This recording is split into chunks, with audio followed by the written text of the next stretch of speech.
Hi friends, man, I'm excited to gather with you tomorrow to worship Jesus. Always excited, but tomorrow we have an extra privilege of being able to celebrate with some brothers and sisters that are following Jesus and believers baptism. Man, baptism services are always such an encouragement because we are able to witness of what God is doing in our day, in people's lives, and hearing their testimonies is such an encouragement, and it really is kind of a shot in the arm for us as believers.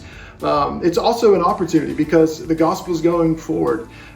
Pray, even as we prepare to gather tomorrow, pray that God will help you celebrate with some brothers and sisters, but also that God would use their testimonies to bring other people into the family of God. Wouldn't it be great if someone else came into the family tomorrow, repenting of their sin to place their faith and trust in Christ alone? That would be amazing. Well, in addition to that and a few other things that we'll celebrate tomorrow, we're also going to take the opportunity to go back to the book of Galatians and to chapter 6. And we'll finish off really what has been a kind of mini series in this book around what it looks like to really grow as a Christian, what it looks like to be yielded to the Spirit of God. We've said multiple times now that the fundamental reality of the Christian life and Christian growth is not just knowing the right things to do and getting them done. It's about being rightly related to God and yielded to Him and His presence, His person in our lives. We've seen that in the text. Galatians 5:16 has given us the simplicity of sanctification, where Paul said, "Walk by the Spirit, and you will not fulfill the lusts of the flesh." But even though it's simple, it's not easy.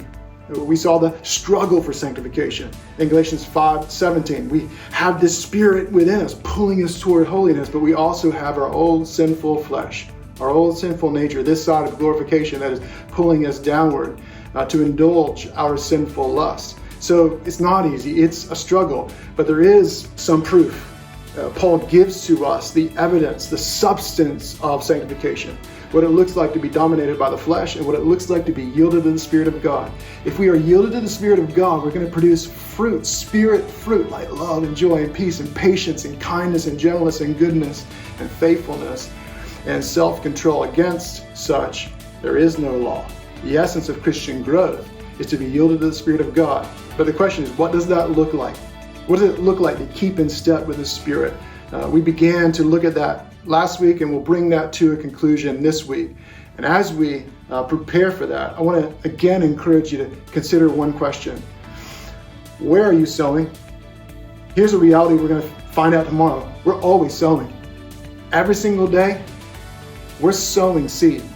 The question is, to what field are we sowing?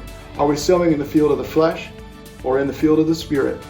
That's a good question for you to consider, even as we prepare to worship Jesus together tomorrow. Hope to see you there.